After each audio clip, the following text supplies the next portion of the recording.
എല്ലാവർക്കും നമസ്കാരം. Way to സയൻസിൻ്റെ മറ്റൊരു വീഡിയോ ക്ലാസ്സിലേക്ക് എല്ലാവർക്കും സ്വാഗതം. ഇന്നത്തെ ക്ലാസ്സിൽ നമ്മൾ ഇൻക്ലൂഡ് ചെയ്തിരിക്കുന്നത് സ്ട്രക്ചർ ഓഫ് ആറ്റം എന്ന സെക്ഷനാണ്. ആറ്റം എന്താണെന്നും വിവിധ തരം ആറ്റോമിക് മോഡൽസ് ഏതൊക്കെയാണെന്നുമാണ് നമ്മൾ ഇന്നത്തെ ക്ലാസ്സിൽ പഠിക്കാൻ പോകുന്നത്. ഓക്കെ, എങ്കിൽ നമുക്ക് സ്റ്റാർട്ട് ചെയ്യാം.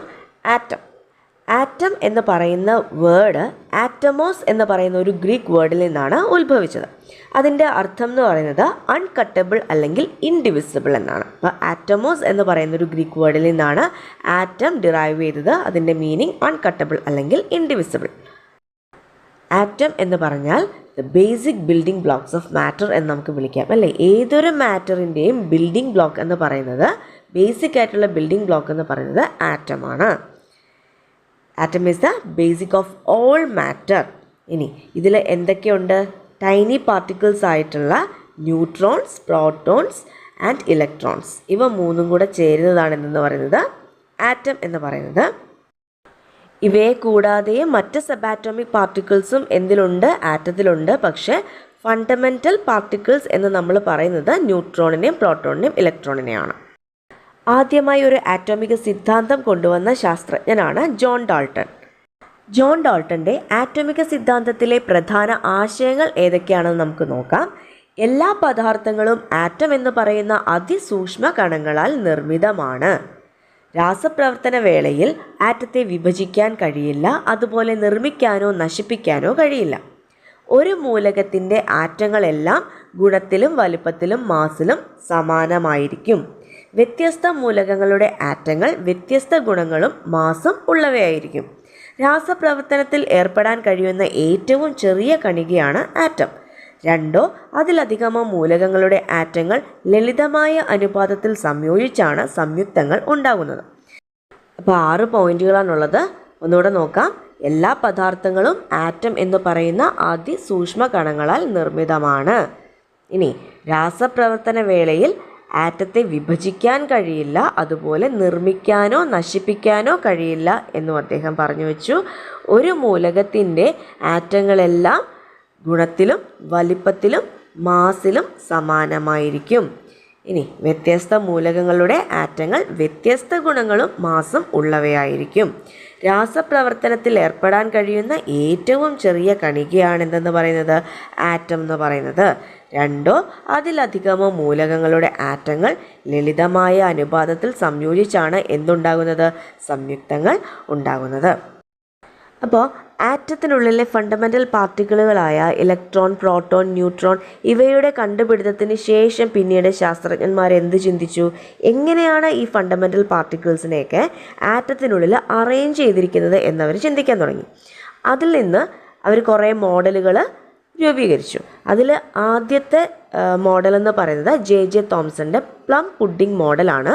ജെ തോംസനാണ് ഇലക്ട്രോണിനെ കണ്ടുപിടിച്ചതും.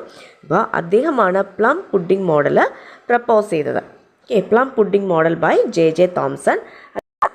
The plum pudding model suggest that atoms are masses of positively charged material with a negatively charged particles dotted around. This arrangement resembles a plum pudding, also known as a Christmas pudding.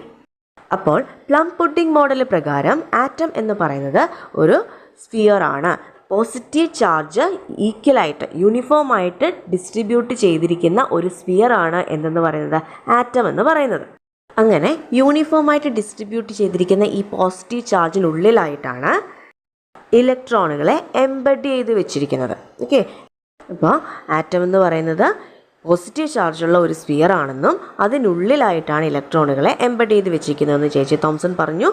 അതിനെ നമ്മൾ plum pudding model അല്ലെങ്കിൽ water melon model എന്ന് പറയും. Water മിലണിൻ്റെ അകത്ത് ആ ചുവപ്പ് ഭാഗമെല്ലാം positive ചാർജായിട്ട് consider ചെയ്ത് കഴിഞ്ഞാൽ അതിൻ്റെ അകത്തെ സീഡ്സിനെ നമുക്ക് നെഗറ്റീവ് ചാർജുള്ള ഇലക്ട്രോണുകളായിട്ട് നമുക്ക് കൺസിഡർ ചെയ്യാം. അതുകൊണ്ടാണ് നമ്മളതിനെ വാട്ടർ മെലൺ മോഡൽ എന്ന് പറയുന്നത്. അതുപോലെ തന്നെ നമ്മൾ പ്ലം പുഡിംഗ് കേക്ക് എടുത്തു കഴിഞ്ഞാൽ അതിൻ്റെ അകത്ത് മുന്തിരിങ്ങ ഇങ്ങനെ വിതറിയിട്ടിട്ടില്ലേ, അതേപോലെ തന്നെ. അതുകൊണ്ട് ഇതിനെ നമ്മൾ റേസിൻ മോഡൽ എന്ന് നമ്മൾ പറയാറുണ്ട്. അപ്പോൾ plum pudding model, raisin model, water melon model എന്നൊക്കെ പറയുന്ന ജെ തോംസൻ്റെ ആറ്റോമിക് മോഡലിനെയാണ്. ഓക്കെ, പിന്നീട് ഈ ജെ തോംസൻ്റെ പ്ലം പുഡിംഗ് മോഡൽ തെറ്റാണ് എന്ന് പ്രസ്താവിച്ച സയൻറ്റിസ്റ്റാണ് റുദർഫോർഡ്. അദ്ദേഹത്തിൻ്റെ ഗോൾഡ് ഫോയിൽ എക്സ്പെരിമെൻറ്റിലൂടെയാണ് അദ്ദേഹം അത് തെളിയിച്ചത്. Ernest Rutherford and his team developed this theory through experiments with gold foil and alpha particles. അപ്പോൾ ഗോൾഡ് ഫോയിൽ എക്സ്പെരിമെൻറ്റിൽ അവർ എന്താണ് ചെയ്തത്? Alpha particles were fired at a thin sheet of gold foil. ഒരു gold ഫോയിലിൻ്റെ thin ഷീറ്റിലൂടെ alpha പാർട്ടിക്കിൾസിനെ കടത്തിവിട്ടു. അപ്പോൾ എന്ത് സംഭവിച്ചു? Most of the particles went straight through the foil. അപ്പോൾ ഫോയിലിലൂടെ മെജോറിറ്റി പാർട്ടിക്കിൾസ് സ്ട്രെയിറ്റ് ആയിട്ട് തന്നെ ട്രാവൽ ചെയ്തു. Some were deflected at large angles or even straight back. അപ്പോൾ ചില പാർട്ടിക്കിൾസിന് മാത്രം ഡിഫ്ലക്ഷൻ സംഭവിച്ചു, ചെറിയൊരു ആംഗിളിൽ അത് ഡിഫ്ലക്റ്റ് ചെയ്തു. പിന്നെ കുറച്ച് പാർട്ടിക്കിൾസിന് എന്ത് സംഭവിച്ചു? അവർ റിപ്പൽ ചെയ്ത് തിരിച്ചു വരുന്നതായിട്ടും അവർ നോട്ടീസ് ചെയ്തു. അപ്പോൾ റുദർഫോർഡിൻ്റെ എക്സ്പെരിമെൻറ്റിൽ എന്താണ് ചെയ്തത്? ഗോൾഡ് ഫോയിലിലൂടെ ആൽഫ കിരണങ്ങൾ കടത്തിവിട്ടപ്പോൾ മെജോറിറ്റിയും ആൽഫ പാർട്ടിക്കിൾസ് ആ ഗോൾഡ് ഫോയിലിനുള്ളിലൂടെ കടന്നുപോയി. പക്ഷേ ഏതാനും കുറച്ച് പാർട്ടിക്കിൾസ് മാത്രം ഒരു ചെറിയൊരു ആംഗിളിൽ ഡിഫ്ലക്റ്റ് ചെയ്യുന്നതും അതുപോലെ തന്നെ തിരിച്ച് റിപ്പൽ ചെയ്ത് വരുന്നതുമായിട്ട് അദ്ദേഹം ഒബ്സർവ് ചെയ്തു. അപ്പോൾ ഇതിൽ നിന്ന് അവരെന്ത് മനസ്സിലാക്കി? Atoms are mostly empty space അല്ലേ? ആറ്റത്തിൻ്റെ ഭൂരിഭാഗം സ്പേസും എന്താണ്? എംപ്റ്റി ആണ്. അങ്ങനെയുള്ള എംപ്റ്റി സ്പേസിലൂടെ ആൽഫ പാർട്ടിക്കിൾസ് സ്മൂത്തായിട്ട് സ്ട്രെയിറ്റ് ലൈനിൽ കടന്നുപോയി. ഇനി വളരെ കുറച്ച് പാർട്ടിക്കിൾസ് മാത്രം എന്ത് സംഭവിച്ചു? ഡിഫ്ലക്റ്റ് ചെയ്തു. അപ്പോൾ ഡിഫ്ലക്റ്റ് ചെയ്തു, ചെറിയൊരു ആംഗിളിൽ ഡിഫ്ലക്റ്റ് ചെയ്തു. അതിൻ്റെ അർത്ഥം ഒരു പോസിറ്റീവ് മെറ്റീരിയൽ ഈ ആറ്റത്തിൻ്റെ സെൻറ്ററിൽ കോൺസെൻട്രേറ്റ് ചെയ്തിട്ടുണ്ട്. അപ്പോൾ ആൽഫ പാർട്ടിക്കിൾസിനും പോസിറ്റീവ് ചാർജാണ്. അതുകൊണ്ട് തന്നെ ഈ പോസിറ്റീവ് മെറ്റീരിയലിലേക്ക് അടുക്കാൻ ശ്രമിച്ചപ്പോൾ അതെന്ത് ചെയ്തു? ഡിഫ്ലക്റ്റ് ചെയ്ത് മാറിപ്പോയി. A very small number of particles deflected back suggests that nuclei are tiny and direct collisions are very unlikely. ഇനി വളരെ കുറച്ച് പാർട്ടിക്കിൾസിന് മാത്രം എന്ത് സംഭവിച്ചു? അവർ റിപ്പൽ ചെയ്ത് പുറകിലേക്ക് വന്നു അല്ലേ? അപ്പോൾ അതിൽ നിന്ന് മനസ്സിലാക്കാം വളരെ ടൈനി ആയിട്ടുള്ള ഒരു സെൻറ്ററാണ് ഈ ആറ്റത്തിനുള്ളത് എന്ന് മനസ്സിലാക്കാം. ആ സെൻറ്ററിലേക്ക് ഡയറക്റ്റ് ചെയ്ത പാർട്ടിക്കിൾസിലൊക്കെ തന്നെ റിപ്പൽ ചെയ്യുകയാണ് ചെയ്തത്. അപ്പോൾ ജെ തോംസണിൻ്റെ പ്ലം പുഡിംഗ് മോഡൽ ശരിയായിരുന്നുവെന്നുണ്ടെങ്കിൽ നോക്കുക, അത് പ്രകാരം പറയുന്നത് പോസിറ്റീവ് ചാർജൊക്കെ യൂണിഫോംലി ഡിസ്ട്രിബ്യൂട്ട് ചെയ്തിരിക്കുകയാണെന്നല്ലേ. അപ്പോൾ പോസിറ്റീവ് ചാർജുള്ള ആൽഫ പാർട്ടിക്കിൾ അതിലൂടെ ആറ്റത്തിലൂടെ കടത്തി വിടുമ്പോൾ അത് സ്ട്രെയിറ്റ് ലൈനിൽ ട്രാവൽ ചെയ്ത് പോകുമോ? അവിടെ ഒരു റിപ്പൽഷനോ അല്ലെങ്കിൽ ഡിഫ്ലക്ഷനോ തീർച്ചയായിട്ടും അവിടെ സംഭവിച്ചിരിക്കും. അപ്പോൾ ഇത് തെറ്റാണ്. ജെ തോംസണിൻ്റെ പ്ലം പുഡിംഗ് മോഡൽ എന്ന് പറയുന്നത് തെറ്റാണ് എന്ന് പ്രൂവ് ചെയ്ത സയൻറ്റിസ്റ്റാണ് റുദർഫോർഡ്. അപ്പോൾ അങ്ങനെ റുദർഫോർഡ് സജസ്റ്റ് ചെയ്ത ഒരു മോഡലാണ് പ്ലാനറ്ററി മോഡൽ ഓഫ് ആറ്റം. അപ്പോൾ റുദർഫോർഡിൻ്റെ സൗരയൂഥ മാതൃക പ്രകാരം ആറ്റത്തിന് ഒരു കേന്ദ്രമുണ്ടെന്നും മാസ് മുഴുവൻ കേന്ദ്രീകരിച്ചിരിക്കുന്നത് ന്യൂക്ലിയസിലാണെന്നും റുദർഫോർഡ് തൻ്റെ പരീക്ഷണത്തിലൂടെ കണ്ടെത്തി. ആറ്റത്തിന് ഏറെക്കുറെ സ്വീകാര്യമായ മാതൃക നിർദ്ദേശിച്ചത് ഇദ്ദേഹമാണ്. ഈ മാതൃക സൗരയൂഥ മാതൃക എന്ന് അറിയപ്പെടുന്നു. അതായത് ആറ്റത്തിലെ ഘടകങ്ങൾ ക്രമീകരിച്ചിരിക്കുന്നത് സൗരയൂഥത്തെ പോലെയാണെന്ന്.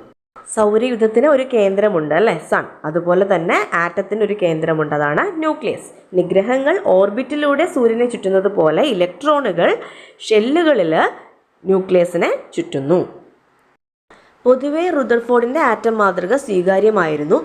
എങ്കിൽ ഇലക്ട്രോണുകൾ ന്യൂക്ലിയസിൻ്റെ ആകർഷണ വലയത്തിൽ ചുറ്റുമ്പോൾ ഊർജം നഷ്ടമാവുകയും ക്രമേണ അത് ന്യൂക്ലിയസിൽ പതിക്കുകയും ചെയ്യേണ്ടതുണ്ട്. എന്നാൽ ഇങ്ങനെ സംഭവിക്കുന്നില്ല. ശാസ്ത്രലോകത്തിൻ്റെ ഈ സംശയത്തിന് വ്യക്തമായ വ്യാഖ്യാനം നൽകാൻ ആർക്ക് സാധിച്ചില്ല? റുദർഫോർഡിന് സാധിച്ചില്ല. അതുകൊണ്ട് തന്നെ ഈ മാതൃക അംഗീകരിക്കപ്പെട്ടതുമില്ല.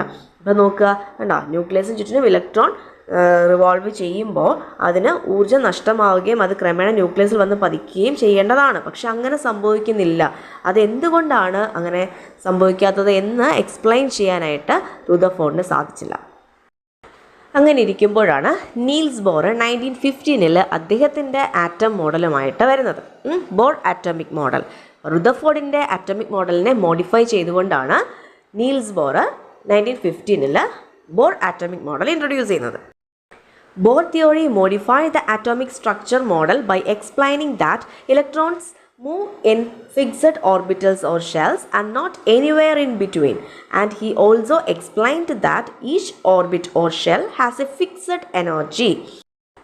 Rutherford explained the nucleus of an atom and Bohr modified that model into electrons and their energy levels. അപ്പോൾ ന്യൂക്ലിയസിനെ കുറിച്ച് റുദർഫോർഡ് കണ്ടെത്തി എല്ലാം എക്സ്പ്ലെയിൻ ചെയ്ത് വെച്ചിരുന്നു. ബാക്കി ഇലക്ട്രോണുകളെ കാണാൻ കഴിയുന്നത് ഫിക്സഡ് എനർജി ഉള്ള ഷെല്ലുകളിലാണ് എന്ന് കണ്ടുപിടിച്ചു തരാണ് ബോറാണ്. അപ്പോൾ ന്യൂക്ലിയസിന് ചുറ്റിനും ഇലക്ട്രോണുകൾ റിവോൾവ് ചെയ്യുന്നത് ഫിക്സഡ് എനർജി ഉള്ള ഷെല്ലുകളിലാണ്. Bohr found that an electron located away from the nucleus has more energy and the electron which is closer to nucleus has less energy. അപ്പോൾ ന്യൂക്ലിയസിൽ നിന്ന് അകന്നു പോകുന്തോറും എനർജി കൂടി വരികയും ന്യൂക്ലിയസിൻ്റെ അടുത്തേക്ക് വരുന്നതനുസരിച്ച് ഇലക്ട്രോണുകളുടെ എനർജി കുറഞ്ഞു വരികയും ചെയ്യും. ഇത് ഓർത്ത് വെക്കാനായിട്ട് നമുക്ക് നമ്മുടെ ക്ലാസ് റൂം തന്നെ ഒന്ന് സങ്കല്പിച്ചാൽ മതിയാവും. നമ്മുടെ ടീച്ചറിനെ നമ്മൾ ന്യൂക്ലിയസ് ആയിട്ട് കൺസിഡർ ചെയ്ത് കഴിഞ്ഞാൽ അതിൻ്റെ ഓരോ എനർജി ലെവലായിട്ടാണ് നമ്മൾ ആ ബെഞ്ച് അറേഞ്ച് ചെയ്തിരിക്കുന്നതെന്ന് ഓർക്കാം. ഇപ്പോൾ ഫസ്റ്റ് ബെഞ്ചിലിരിക്കുന്ന കുട്ടികൾ വെൽ ഡിസിപ്ലിൻഡ് ആയിരിക്കും, കാരണം ടീച്ചറിനോട് അടുത്തിരിക്കുന്നത്. അപ്പോൾ അവർക്ക് എനർജി ഇച്ചിരി കുറവായിരിക്കും, അടങ്ങി ഒതുങ്ങിയൊക്കെ അവിടെ ഇരുന്ന് ക്ലാസ് കേൾക്കും. പക്ഷേ നമ്മൾ പുറകിലേക്ക് ടീച്ചറിൽ നിന്ന് അകന്നകന്ന് പോകുന്നതനുസരിച്ച് ബാക്ക് ബെഞ്ചിലെ കുട്ടികൾ എങ്ങനെ ആയിരിക്കും? കുറച്ചും കൂടെ റെസ്റ്റ്ലെസ് ആയിരിക്കും അല്ലേ? അവർക്ക് കുറച്ചുകൂടെ എനർജി കൂടുതലായിരിക്കും. ഒന്ന് ചാടി പുറത്തിറങ്ങി പോകാൻ പറ്റില്ല, അത്രയും സന്തോഷം. അപ്പോൾ അങ്ങനെ ഒന്ന് ഓർത്ത് വെച്ചാൽ നമുക്ക് എളുപ്പമായിരിക്കും. ന്യൂക്ലിയസിൻ്റെ തൊട്ടടുത്ത് നിൽക്കുന്ന ഷെല്ലിലുള്ള ഇലക്ട്രോണുകളുടെ എനർജി വളരെ കുറവായിരിക്കും. അകന്നകന്ന് പോകുന്നതനുസരിച്ച് എനർജി കൂടി വരും. ഇനി നമുക്ക് ബോർ ആറ്റം മോഡലിൻ്റെ പോസ്റ്റ്ലേറ്റ്സ് എന്തൊക്കെയാണെന്ന് നോക്കാം. In an atom electrons revolve around the positively charge nucleus in a definite circular path called orbits or shells.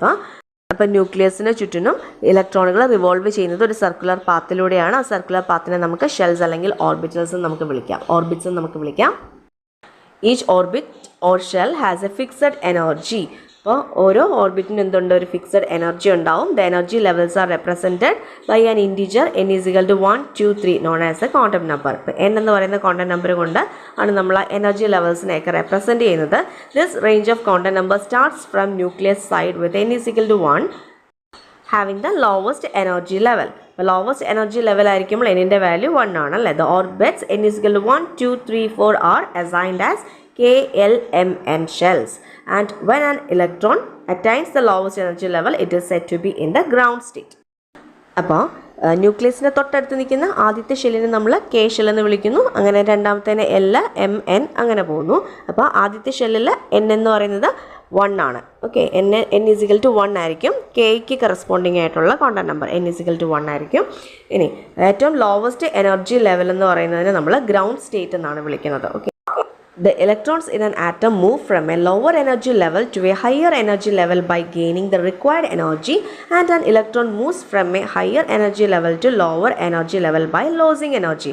അപ്പോൾ താഴെയുള്ള n = 1 എന്ന് പറയുന്ന ഗ്രൗണ്ട് സ്റ്റേറ്റിൽ ലോവർ എനർജി ലെവലിൽ നിന്നും ഹയർ എനർജി ലെവലിലേക്ക് ഇലക്ട്രോൺസിന് പോകണം എന്നുണ്ടെങ്കിൽ അതിന് കുറച്ചും കൂടെ എനർജി ആവശ്യമാണ്. അപ്പോൾ E = hν എന്ന് പറയുന്ന എനർജി അത് അറ്റൈൻ ചെയ്തുകൊണ്ടാണ് n = 1 എന്ന് പറയുന്ന ലോവർ എനർജി ലെവലിൽ നിന്നും n = 2, 3 എന്നൊക്കെ പറയുന്ന ഹയർ എനർജി ലെവലിലേക്ക് പോവുക. ഇനി ആ ഹയർ എനർജി ലെവലിൽ നിന്ന് താഴെ ഗ്രൗണ്ട് സ്റ്റേറ്റിലേക്ക് ലോവർ എനർജി ലെവലിലേക്ക് വരണം എന്നുണ്ടെങ്കിൽ ഈ hν എന്ന് പറയുന്ന അതേ എനർജി തന്നെ എന്ത് ചെയ്യണം? നഷ്ടപ്പെടുത്തണം. അപ്പോൾ ഹയർ എനർജി ലെവലിൽ എക്സൈറ്റഡ് സ്റ്റേറ്റിലിരിക്കുന്ന ഇലക്ട്രോണുകളാണ്. അവയ്ക്ക് താഴെയുള്ള ഗ്രൗണ്ട് സ്റ്റേറ്റിലേക്ക് ലോവർ എനർജി ലെവലിലേക്ക് വരണം എന്നുണ്ടെങ്കിൽ അവ hν എന്ന് പറയുന്ന സെയിം എനർജി തന്നെ എന്ത് ചെയ്യണം? എമിറ്റ് ചെയ്യണം. അങ്ങനെ എമിറ്റ് ചെയ്തുകൊണ്ട് അത് എക്സൈറ്റഡ് സ്റ്റേറ്റിൽ നിന്ന് ഗ്രൗണ്ട് സ്റ്റേറ്റിലേക്ക് എത്തുന്നു. ഓക്കെ, അപ്പോൾ ഇത്രയാണ് ബോർ ആറ്റം മോഡലിൻ്റെ പോസ്റ്റ്ലേറ്റ്സ്. അപ്പോൾ ആറ്റോമിക് മോഡലുകളെ കുറിച്ചുള്ള ബേസിക് ആയിട്ടുള്ളൊരു ക്ലാസ്സാണ് ഇന്ന് കഴിഞ്ഞത്. എന്തെങ്കിലും സംശയമുണ്ടെന്നുണ്ടെങ്കിൽ കമൻറ്റ് സെക്ഷൻ വഴി ചോദിക്കാവുന്നതാണ്. അപ്പോൾ ക്ലാസ് ഇൻഫോർമേറ്റീവ് ആയിരുന്നുണ്ടെങ്കിൽ സപ്പോർട്ട് ചെയ്യാം. താങ്ക്